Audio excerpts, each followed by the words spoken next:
Hey y'all, it's Paula with Hillbilly Orchids. Welcome back to my channel. I hope everybody's having a fantastic day. I'm having a slow day. A slow day. Super tired this morning. I don't know. It's really, really early though, so I'm just trying to, you know, trying to, you know, pump myself up, I guess. Make myself, you know, more awake, more at it, you know, get busy kind of thing, get trucking on. So I thought I would do this little video. No, you're not mistaken. This is Hillbilly Orchids, but yes, you're looking at African violets on my table. I, of course, have African violets gifted to me, mostly, yeah, no, I think every one of my African violets are from Michael McCarthy. Michael? Oh, I don't know if you noticed, the lights just came on. It's that early. I wanted to go over a little bit of the care of what I do for my African violets. So, you know, I mean, because some people, you know, they do have orchids, they do have a few violets, they do have some Christmas cactus. You know, we don't always, which don't even ask me how to take care of my Christmas cactus, because I'm struggling with them really hard. I watch Orchid Whisperer, how she does hers, and I don't know. Of course, you know, I am realizing that with the Christmas cactus that it's actually what I have is Easter cactus. The Thanksgiving cactus I have, it does really pretty good. But I kept thinking, I'm like, you know, the Easter cactus, like, it's kind of droopy, kind of doesn't look as good as the Thanksgiving cactus, and it doesn't stand up straight, you know, so but it's because it's a different plant.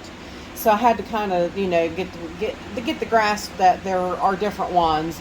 So I do. I only have one Thanksgiving cactus that was gifted to me by Tammy Flincham in North Carolina. She gifted me that one. And the rest are Thanksgiving cactus. And one of the Thanksgiving cactus is one that my mom gave me many moons ago. So it's like an old one that I almost completely lost. It's like once I learned to grow orchids, I lost grasp of how to take care of everything else. It's like I just, you know, conditioned my mind to take care of orchids, and I really messed up everything else. I mean, I almost lost that Christmas cactus, and it freaked me out. I was like, you know, that's crazy that I've, you know, not been able to take care of them right. The biggest thing I did, hang on one second. No. No guests, Mommy.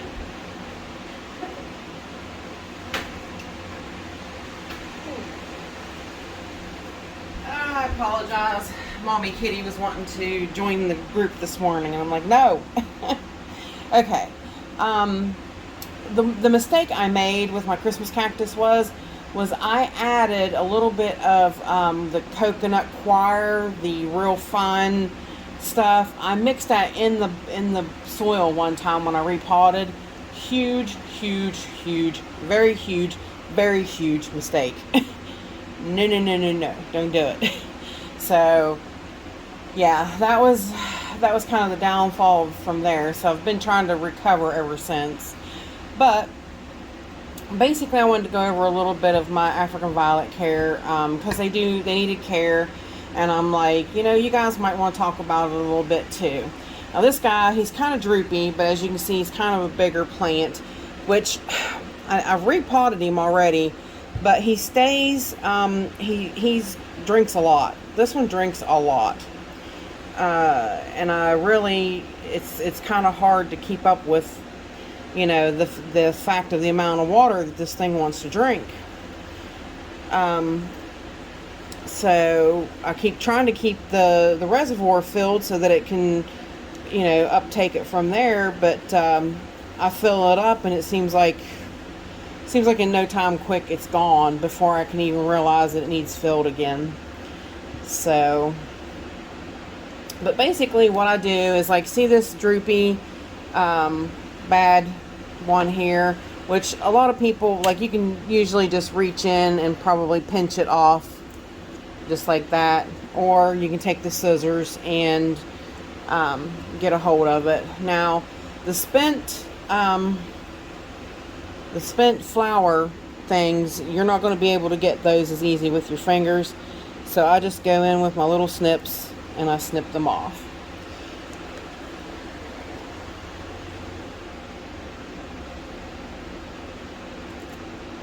Now, I need to, these guys are on the bottom shelf. If you ever watch my weekend walk around, they're on my bottom shelf of my, my orchid shelf. And sometimes the water from the orchids fall on top of them. And I need to get one of those plastic barriers and put under that shelf to keep the water from falling directly on these. As you can see, these ones over here have a little bit of water damage. But yeah, once this one gets a drink, she'll perk back up. But that's basically it for that one. This one here, this one's the one, this is the littlest angel. Michael gifted it to me right when I had to have my dozer dog put to sleep. He said it was perfect timing, and I was like, yeah, it really was. It wasn't planned or anything. But see, some of these drier leaves you can pull out. Now this one I need to kind of work with a little bit, because this one has formed a whole separate plant here. So I need to probably wind up taking that apart and taking it out. But basically just clean up. If you pull on it easy and it comes out, you're good. But sometimes they won't pull out easy. Anything that looks, you know, like it's dying or drooping or what have you, or these dried up pieces on the bottom. Yeah, I need to separate them, but I need to, you know, if I separate them and stuff, I need to find homes for them, because I don't have a lot of room. I don't have a lot of room for my orchids, let alone extra room for my violets. I don't need a whole grow space for my violets now, do I? Yeah, I probably do.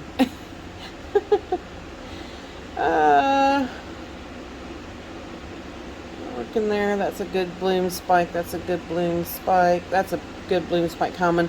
But yeah, see, I think I've got 3 crowns. I do. I've got 3 crowns that actually started off of this one. But this is what your typical water damage looks like. And I mean, I have a fan that blows on them, so I don't know why it actually managed to stay on them long enough to damage them. But I need to get that barrier in there. And I'm using the let's see if I can reach it. Oh. I'm using the Easy Grow Professional Liquid African Violet Food 10, 30, 20. Now I could use my jacks on it, and sometimes I do. Sometimes I switch it up, but this is generally pretty easy. It's like 10 milliliters per a gallon of water, so it's usually not too bad. But when I water with that and or the jacks. Like I said, I kind of mix it up a little bit.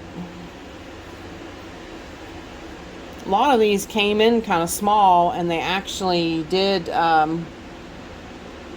know, they've really grown pretty well in my care. I mean, I had some before and I wound up killing them. Like I said, I learned to grow orchids, and I've lost touch with everything else. So this one here, this one's a really nice one. It too has grown like a whole separate crown plant over here on this side.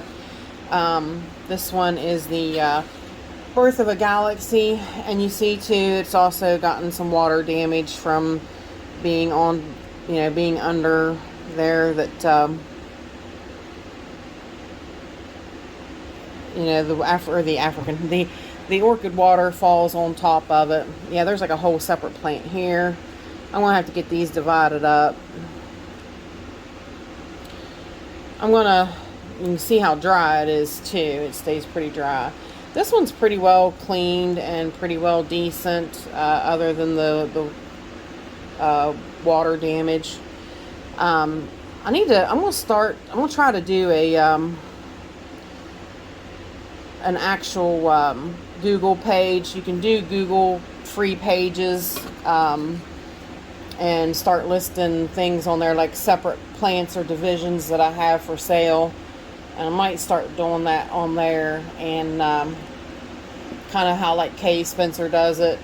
Have you then email me if you're interested in something, and you know, most of this stuff would be probably pretty much like just pay shipping. And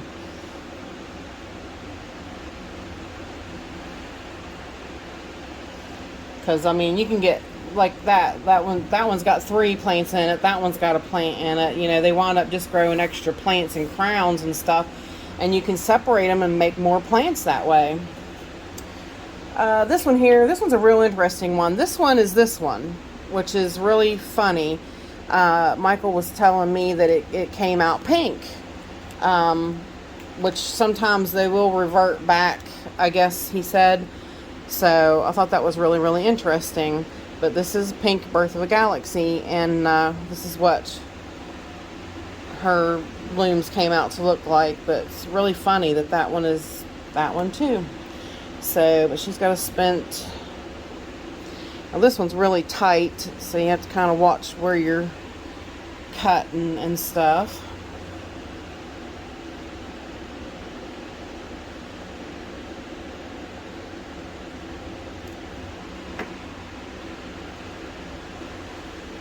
And you can propagate these guys really, really easy. That one was pretty easy. She already has a little bit of a reservoir, but we'll add to it because she's kind of sits up in the pot, if you can tell.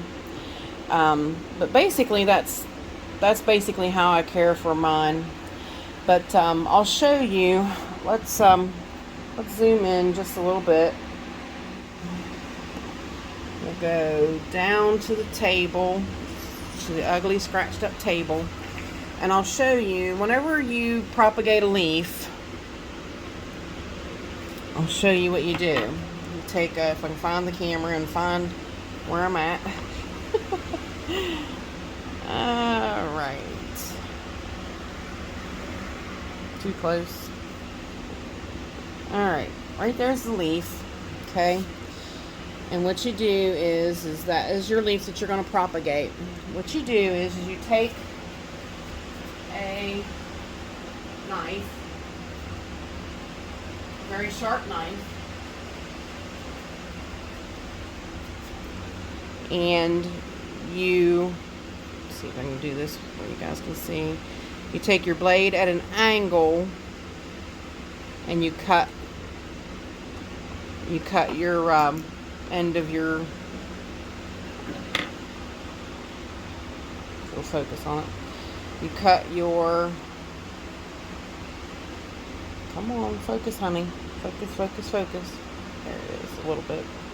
You cut your leaf piece at an angle. And then you can either put it in water to root, or some people put it directly into dirt to root. But that is how you propagate any of your African violets. You take a leaf cutting like that and you propagate it and you stick it in dirt or water.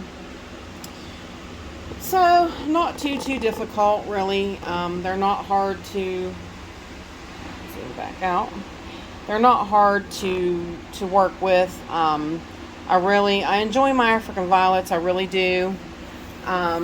But like I said, I do need to get that divided because this water damage, I'm upset about that. That shouldn't, you know, I could go in and pick it off and jazz it up a little bit, but you know, it'll pass as well. You know, eventually these will put out new leaves, which really, I guess, kind of she needs thinned out anyways a little bit.